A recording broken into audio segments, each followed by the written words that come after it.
Hey everybody, so the next topic I just want to discuss is what exactly is my trading style and what do I, tackle every day? What does it look like?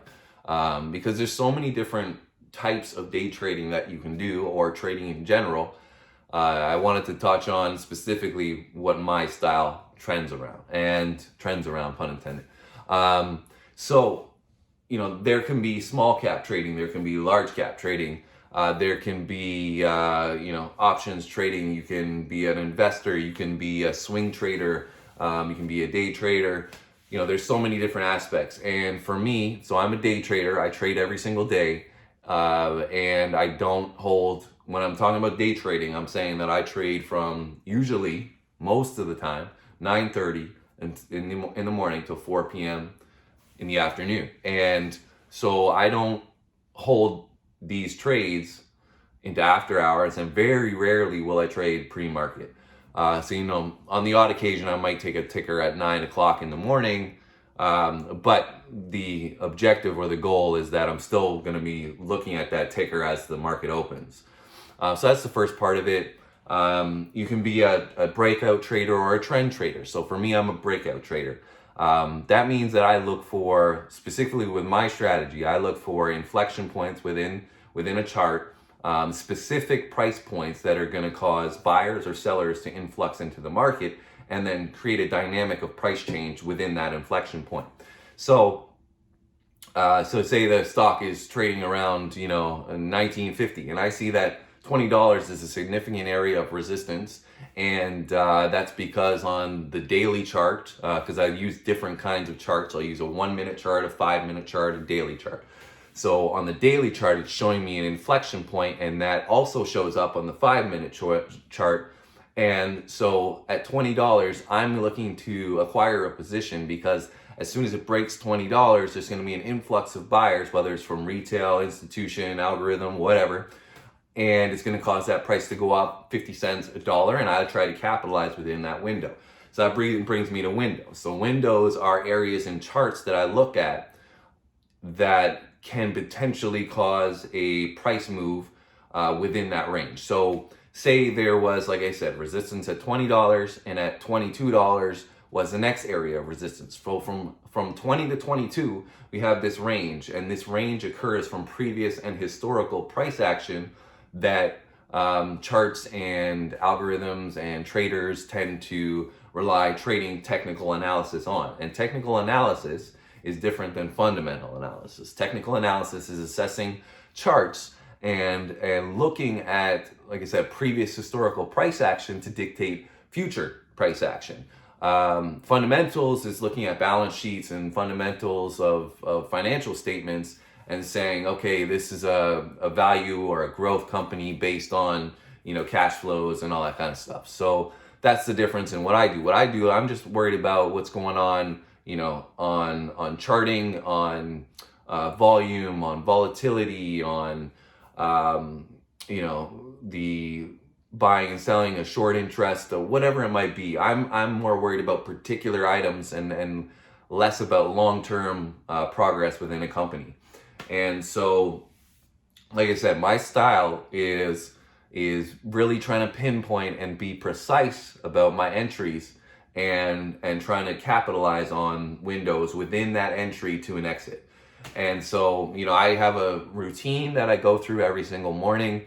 I'll get up and I'll, make myself a coffee, I'll do some meditation, and then, once I've done the everyday quote unquote stuff that I do as a human being, I jump into my pre-market routine, which is I'll go through my pre-market analysis, looking at a few websites, a scanner, and I'll start to pull out some names, some tickers that are maybe gapped up, 10% or whatever, that have enough volume that I like it still. And then I'll pull up that chart and I'll do some analysis on it. I'll say, okay, so here are the inflection points that really catch my attention.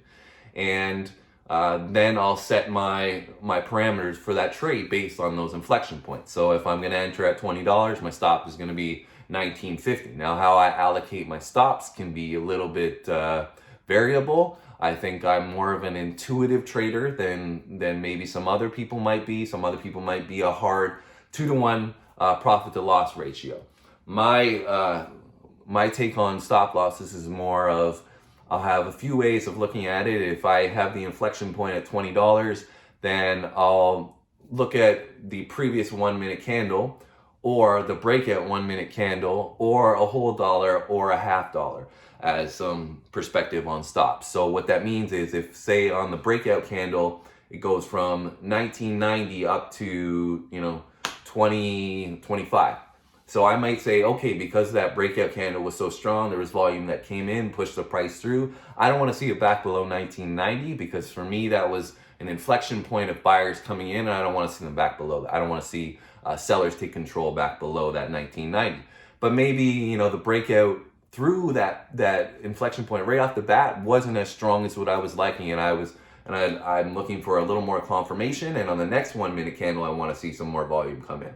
So, maybe it goes from 1990 to 2005 through the breakout. And I've entered into my position because my inflection point was $20, but 1990 doesn't give me enough of a stop. So maybe I'll look at the previous 1 minute candle. What was the low of that candle? Or maybe I'll make my stop at 1950. And it's going to depend too on how many shares I'm taking and what I perceive as the window. All right. If I see that there's room to $22, and for me that reward potential is worth taking a 50-cent stop on, then that's maybe where I'm going to apply my stop. So that might be a little bit different, but that's from experience, and that's kind of what I've grown accustomed to within my trading strategy of being okay with me managing my risk as it comes. And for some other people, I've in my previous trading experience that has gotten me into trouble where I wouldn't be willing to sell at a loss.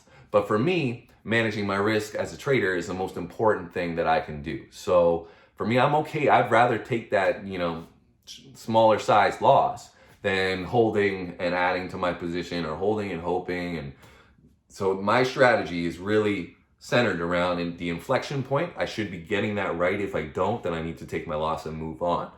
And so that's the gist of what I do on a regular basis is, I have a routine. I look at charts. I do my technical analysis. I have a specific stop loss strategy or risk management strategy. And I'm always trying to improve, because I never feel like my strategy is A+, right? There's always room for improvement. And any trader that tells you that they have it down pat and they know everything that's going to occur in the market is bullshitting you, because there's always changes going on in the market. There's always different catalysts. There's always volatility. There's always a bull versus a bear market.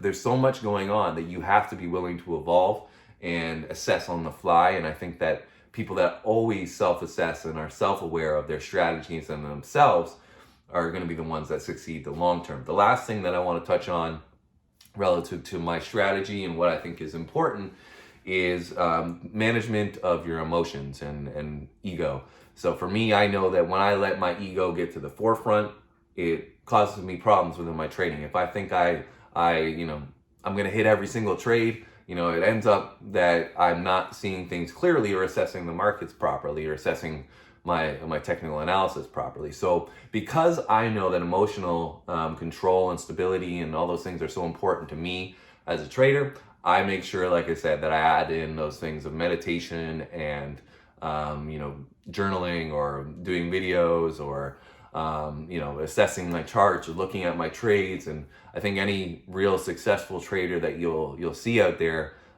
they are very self-aware of their own trading protocols. So for me, that keeps me emotionally level, is by doing those specific things as a part of my routine and a part of my strategy. That is a part of my strategy.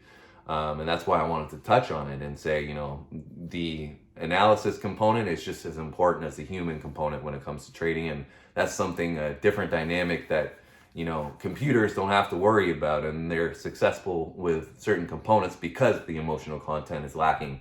But also that means that there's an inability to capitalize on some volatile moves, which happen frequently in day trading, and that's how you can make some money. So it works both ways. But for me, managing my emotions is just as important as studying and risk management and everything else. So That's the gist of my trading style, and I'll probably dive deeper into things that I'm looking at and I'm seeing in specific examples, and provide more insight on that. But that's a general overview of what my day trading strategy looks like.